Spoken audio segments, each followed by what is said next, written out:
"You're not the kind of man I can show off," Tessa said, like she was reading a line from a script she'd practiced. "You're the kind of man who pays the bills. Don't confuse those two things." I just stood there in our narrow kitchen, the one with the crooked cabinet that never shut right, and listened to the radiator click and sigh like it was embarrassed for us.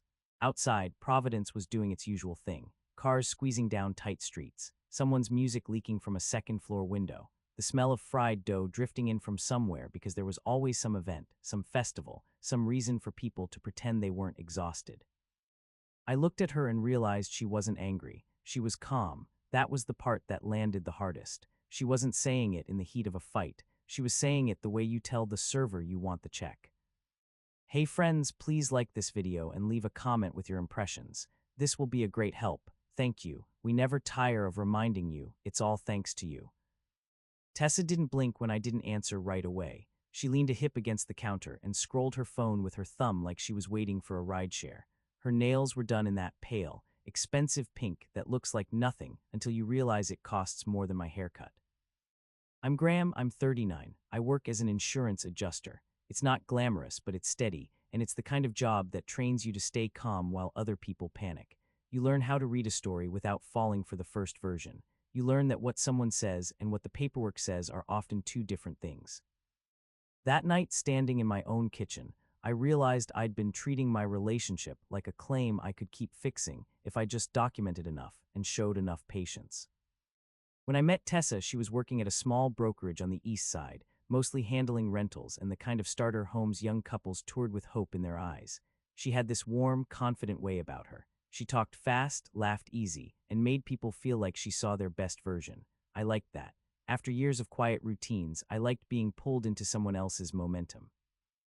We dated for 4 years. We didn't move in together right away. I'd been burned once before and I liked my space. But Providence is expensive in that sneaky way, where you don't realize you're paying New York prices until your paycheck is gone, and all you have to show for it is a bag of groceries and a parking ticket. When my lease was coming up, and her landlord decided to sell the place she was renting, we decided to get a bigger apartment together. We found a unit in one of those converted mill buildings down by the river, exposed brick, big windows, the kind of place people use as a backdrop for working from home photos. It wasn't cheap, but between my steady income and her commissions, it was doable. We both signed the lease. We split rent in a way that felt fair based on our pay. I covered utilities and most groceries because I'm the kind of man who likes the lights on and the fridge full. She covered more of the fun stuff. Furniture upgrades, a better couch, the framed prints she changed out depending on what look she wanted. In the beginning, it felt like teamwork. Sunday mornings at the farmer's market near Brown, coffee in paper cups, her pointing out fresh flowers like they were rare gems. Evenings on the couch with some crime show on low volume while I logged notes for work and she edited listing photos on her laptop, the little rhythms that make a place feel like home. Then her career shifted. She started chasing what she called the higher bracket, luxury listings, better clients. She said she was tired of showing 2-bedroom condos to couples who argued about paint colors. She wanted bigger deals, bigger circles. She started talking about visibility and brand and being in the right rooms. At first, I supported it. I knew what it felt like to want more. I drove her to open houses when her car was in the shop. I helped her hang those little clean signs that say things like "Welcome Home" in lettering that always looks like it was designed by someone who's never worried about rent. I listened to her practice pitches in the mirror. I told her she was good at what she did, because she was. But the hours changed. Dinner got pushed later and later. She started networking most nights, not once in a while, most nights. She'd come home smelling like a lobby, that mix of perfume and white wine and air conditioning. She'd kick off her heels in the entryway and walk right past me with a quick, distracted kiss like she was checking a box. I didn't accuse, I didn't demand, I asked questions, normal questions. "How was your day?" "Busy." "Where were you?" "Everywhere." "Who were you with?" "Clients." If I asked too many, she'd laugh and say I sounded like her dad. If I didn't ask, she'd act like I wasn't interested in her life. The disrespect came in small doses at first. A comment about my shirts, a joke about my boring job in front of her friends, the kind of teasing that's only funny for the person doing it. One Saturday, we went to a small gathering at her coworker's condo, a bunch of real estate people, loud smiles, half-empty glasses, everyone talking about closings and trips. One guy asked me what I did. Insurance claims, I said. Oh, he said, like I'd told him I worked in sewage. He moved on fast. Later, Tessa leaned close and whispered, "See, this is what I mean. You don't really fit in these rooms." I smiled like I didn't hear it the way she meant it. I drove us home. I unloaded the car. I didn't start a fight in the parking lot like we were 25. I kept hoping it would settle, that once she got her bigger clients, she'd relax, that the late nights were temporary, that the edge in her voice would go away. Instead, it sharpened. She started dressing for dinner like she was stepping onto a stage. She talked about men like they were stepping stones. She'd detail stories about other agents' divorces and laugh about who won the house. She'd say things like, "You have to stay hungry," while I was calculating our budget in my head. One evening, I asked her to sit down because we needed to talk about bills. The electric bill was climbing because she liked the apartment cold, even in fall. She started ordering takeout almost every day because she didn't have time to cook, even though she was the one who wanted to stop my meal prep because it looked sad. I showed her the numbers on my laptop, calmly, no drama. She glanced and said, "You're such a walking spreadsheet." Then she stood up, kissed my forehead like I was a child and said, "Don't stress. I'll have a big month, trust me." Trust me, that became her favorite phrase, said with a smile that meant, "Stop asking." The night she said the line in our kitchen, it wasn't even about money. It was about me asking if she could skip one event and come to my sister Lee's small birthday dinner. Just family, nothing fancy. Lee had been supportive of Tessa from day one, and she was the kind of person who noticed when you were drifting. Tessa looked at me like I'd asked her to quit her job. "I can't," she said. "These people matter." "I matter," I said softly. That's when she delivered it, not show off, pays the bills. Something in me went quiet, not numb, just clear like fog lifting. I said, "Okay." She blinked like she expected me to plead. "I need time to think," I added. "I'm not going to argue tonight." That bothered her more than yelling would have. She liked reacting. She liked emotion, because emotion meant she could steer the conversation. Calm meant she had nothing to grab. She scoffed and said, "Don't be dramatic." Then she grabbed her jacket and left anyway. I cleaned the kitchen. I loaded the dishwasher.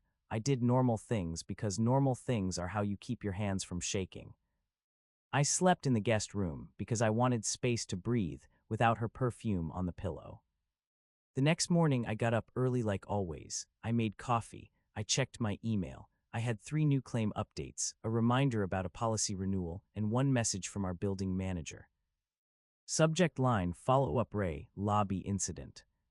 That made my stomach tighten, because we'd never had a lobby incident before. The building manager, Mr. Han, was the kind of man who ran everything with polite efficiency. If the trash room was messy, you'd get a friendly email and it would be spotless by noon. If someone propped the security door open, he'd remind everyone in a calm tone that somehow made you feel like you disappointed him personally. The email read in plain language that there had been a noise complaint and a disturbance in the lobby overnight, and that because our unit was involved, he needed to document it. He asked me to come by the office when convenient. Because our unit was involved. I stared at that line and felt the kind of slow heat you get when you realize you've been the only one trying to act like an adult. I didn't rush to conclusions. That's a rule I live by. I set the email aside and got ready for work. I drove to my office in Cranston. I did my job. I answered questions. I calmed down a man who was furious about a roof claim. I walked him through what we needed, step by step, until his voice lowered and he started breathing like a person again. All day, my mind kept circling back to Mr. Han's email. After work, I stopped by the leasing office in our building. Mr. Han looked up when I walked in, and his expression shifted into that careful professionalism people use when they don't want to accuse you, but also don't want to lie. "Mr. Whitaker," he said, "thanks for coming." He slid a paper across the desk. It was a written notice, not an eviction notice, not some dramatic thing, just documentation of a complaint, date, time, description. Resident of Unit 5B returned after midnight with guest. Loud argument in lobby. Guest refused to leave. Security called. Situation resolved.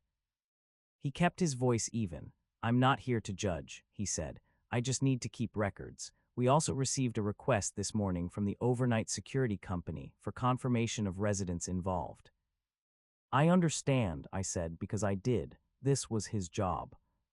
He hesitated, then added, there is video from the lobby cameras. If you'd like, I can provide a clip for your records. We only release it to leaseholders for incidents involving their unit, and it stays internal unless law enforcement requests it. My throat felt tight, but my voice stayed steady. Yes, I said, please send it to the email we have on file. He nodded and typed. That was it, no shouting, no confrontation, just paperwork moving across a desk. When I got home, Tessa was already there, sitting on the couch with her laptop open, looking like nothing happened. She wore leggings and an oversized sweatshirt. Her hair was in a messy bun. She looked almost like the woman I first fell in love with. Hey, she said, casual. We need to talk about this weird email I got from the building. You didn't get it, I said. She frowned. What? It came to me, I said, because the lease contact email is mine. Her eyes narrowed and the warmth vanished. So you're monitoring my email now. That was almost funny. Her idea of monitoring was me receiving an official building message tied to our lease. I met with Mr. Han, I said. He documented last night. She rolled her eyes. Oh my God, that guy is so uptight. Who was the guest? I asked. She stared at me like I'd asked her to give me her phone password. A friend, she said. At midnight, I said, in the lobby, arguing. She stood up fast. Don't start. I'm not starting, I said. I'm asking. She let out a sharp laugh. You're so predictable. You hear incident and you want a report. I do want the facts, I said. That's not a flaw. She walked into the kitchen, opened the fridge, and stared inside like the answer was in there. Then she said, without turning around, it was Miles. He's in my circle. He was dropping me off. Miles, I'd heard the name. One of those guys she mentioned like he was a brand, not a person. Another agent. Smooth, loud, luxury. Why were you arguing? I asked. She shrugged because he was being dramatic. I nodded once. Okay. She whipped around. What does that mean? It means I'm not going to fight you, I said. I'm gathering information. Her eyes flashed. You always do this. You make everything clinical. I didn't answer because she was right. I do. That's how I survive. That's how I keep my life from turning into chaos. That night, I didn't ask more. I ate dinner alone. I went to bed early. The next morning, the video clip hit my inbox. Mr. Han's email was polite, short. He wrote that the clip was from the lobby camera at 12:47 a.m. and would be deleted from the shared folder after a week for privacy, but I could download it for my personal records. I watched it on my phone while sitting in my car before work because I didn't want to watch it in our apartment with her nearby. The footage was grainy like most building cameras, but clear enough. Tessa came in first, heels in hand, walking unsteady. Miles followed, tall, jacket open. He gestured with both hands, the way people do when they think they're charming even when they're angry. They didn't kiss on camera. That mattered in a weird way. I wasn't watching for a movie scene. I was watching for behavior. Tessa stepped back from the elevator, blocking it, and pointed a finger at him. Her posture wasn't scared. It was assertive, like she was used to negotiating men.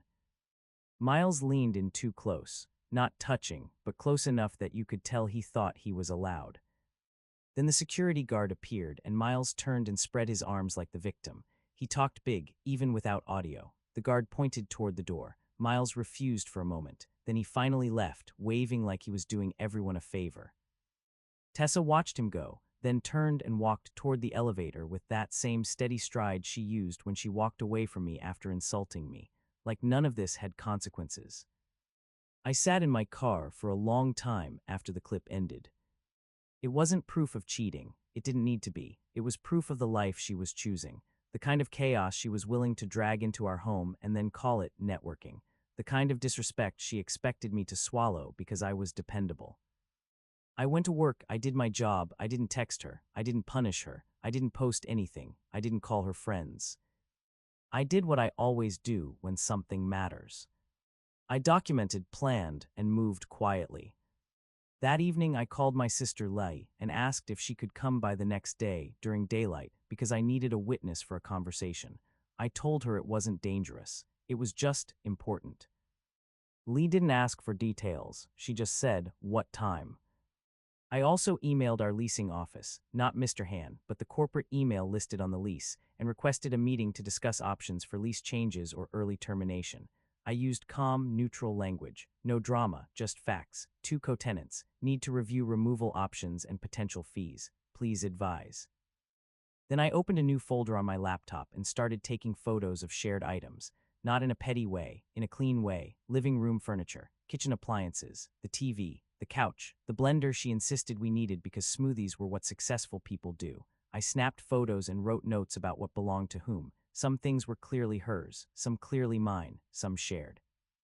I pulled up our joint bills, the auto-pay schedules, the streaming services, the delivery accounts, the utilities. I checked what was in my name and what wasn't. One by one, I began to separate my life from hers in the places I legally could.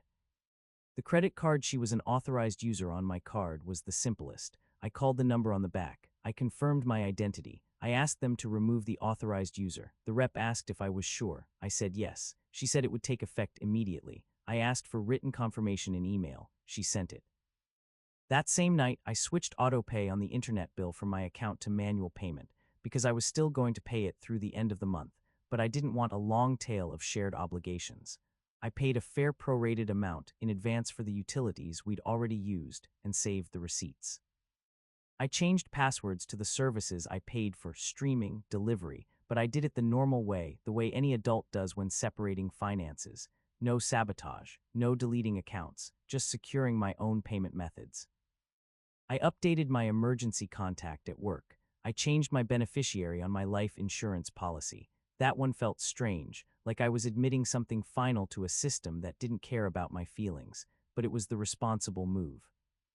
I forwarded my mail to a P.O. box for the next 3 months, not because I planned to disappear, but because I knew how messy breakups get when people feel entitled to your information. All of this happened without her noticing because she wasn't looking. She was busy curating her life. 2 days later, the leasing office responded. They could remove one person from the lease if the remaining tenant qualified alone, or they could allow an early termination with a break fee equal to 2 months' rent, plus forfeiting the deposit unless the unit was re-rented quickly. They suggested a meeting with both tenants present. That was good, clean, legal options. I didn't tell Tessa yet. I waited until I had the full picture. Friday morning, Lee came over at 10, daylight, calm. She sat at the small dining table and kept her expression neutral, like she was there for a business meeting. Tessa stumbled in around 11, sunglasses still on even though it was cloudy. She froze when she saw Lee. "What is this?" she asked, sharp. "It's a conversation," I said. "Lee is here as a witness." Tessa's mouth curled. "Wow, so now you're doing legal theater." "I'm doing clarity," I said. She dropped her bag on the floor like she wanted it to sound loud. "Okay, say your piece." I slid my laptop across the table, not the video, not yet. First, the lease email, the options, the numbers. "I met with the leasing office," I said. "We have 3 paths. One of us takes over the lease alone if we qualify, or we both agree to terminate early and pay the fee, or we stay through the term and one of us moves out, but we both stay legally responsible unless we amend the lease." Her eyes flicked over the screen, then back to me with irritation. "You already did this without me." "I gathered information," I said, "like I told you I would." She turned to Lee. "Do you hear this? This is what I mean. This is why he kills the vibe." Lee didn't rise to it. She just looked at Tessa and said, "I'm here so nobody can twist what happens today." Tessa snorted. "Twist, please, he's the one twisting." I took a breath. "Tessa, I'm going to be direct. I'm done. I'm not interested in being your stability while you keep your options open." She laughed quick and hard. "Oh my God, you're acting like I cheated." "I'm acting like I heard what you said," I replied, "and I saw what you brought into our building." Her smile faltered. "What are you talking about?" I opened the email from Mr. Han and turned the screen slightly so she could see the timestamp and the note about the lobby incident. Her eyes darted. She went still in a way that told me I'd hit something real. "You went to the building manager about me," she said, voice rising. "No," I said. He contacted me because our unit was involved. Then he offered the clip because there was a recorded incident tied to the lease. I clicked the video. I didn't gloat. I didn't zoom in like a detective. I let it play. Tessa's face changed in stages. First disbelief, like she didn't recognize herself on screen. Then anger, as if the camera was the problem. Then a tight sort of panic, because she realized this wasn't a fight she could win with charm. When it ended, she slammed her palm on the table. That proves nothing. It proves enough, I said. She leaned forward, eyes bright with fury. So you're going to punish me because a guy wouldn't leave the lobby fast enough. I'm not punishing you, I said. I'm exiting a situation that doesn't respect me. She scoffed, you're so dramatic. This is just how adult relationships work. People have lives. People have circles. You don't get to control me. I nodded once. I'm not trying to control you. I'm choosing what I'm willing to be part of. Qley stayed quiet. That was intentional. This wasn't a family gang-up. It was a boundary. Tessa's voice softened suddenly, bargaining. Okay, fine. I said something mean. I was stressed. You know how this business is. I didn't mean it like that.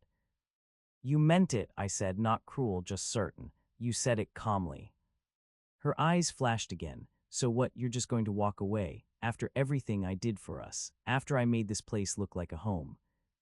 I looked around at the exposed brick and the expensive prints and the throw pillows she loved. This place looks nice, I said, but I don't feel at home in it anymore. She stood up and paced fast steps like movement could change the outcome.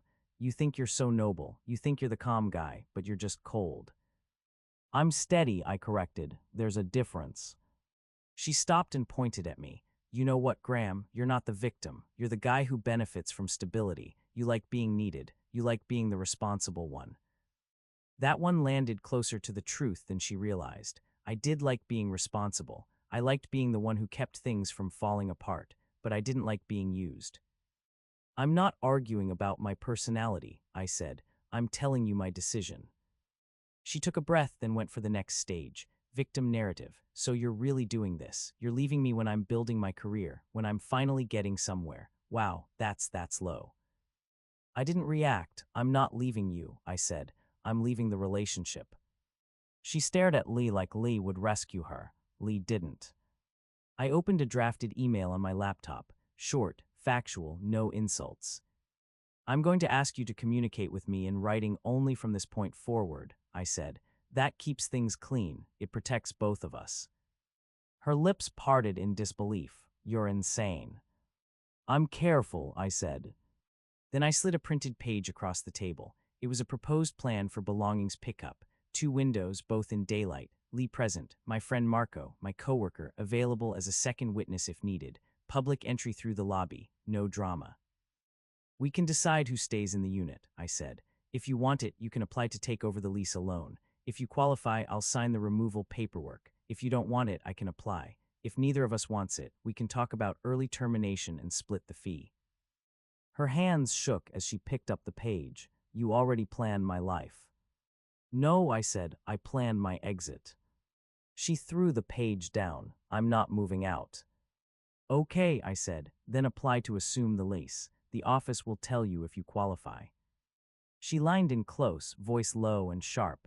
And if I do? Then we choose one of the other options, I said. That's reality. Her eyes narrowed. This is because you're jealous.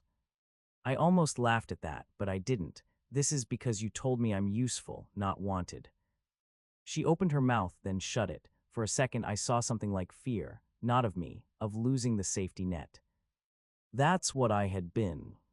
She pulled out her phone and started typing. I didn't stop her. If she wanted to involve people, that was her choice. I wasn't going to chase her phone around the room like a teenager. An hour after Qley left, my phone rang. Unknown number. I answered because my job involves unknown numbers. Graham, a woman's voice said, "This is Janice, Tessa's mother." Her tone wasn't curious. It was accusatory, like she was calling a contractor who messed up her kitchen. "Hello," I said. "What are you doing to my daughter?" she demanded. "She's crying. She says you're throwing her out." "I'm not throwing anyone out," I said. "We're both on the lease. I'm handling this through the leasing office." Janice huffed, "Be a man." Don't abandon her because she said something stupid. I'm being a man, I said calm. I'm being clear, and I'm being legal. You're punishing her, she snapped. I'm setting boundaries, I said. I won't discuss details with you. There was a beat of silence, like she wasn't used to someone refusing. Then she said with disdain, "You're going to regret this." "I don't think so," I replied. "Take care." I hung up and felt the strange calm that comes when you realize the script isn't working on you anymore. Over the next week, Tessa tried every angle.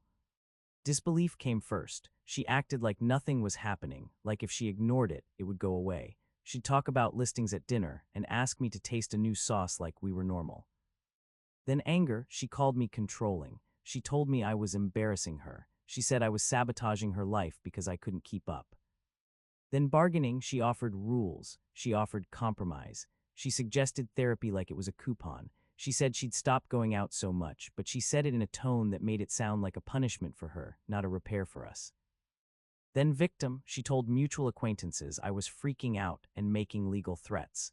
I was. Everything I said was in writing, in neutral language, and copied to the leasing office when needed. Each time she tried to pull me into a long argument, I kept it short. I'm not debating this. I'm communicating in writing only. I'm available for the scheduled pickup window. It drove her crazy because there was nothing to perform against. The lease meeting happened the following Tuesday at 2 in the afternoon. Corporate leasing office, bright lights, neutral carpet, a little bowl of mints. Tessa wore a blazer like she was going to court. I wore what I always wear to client meetings, clean button-down, calm face.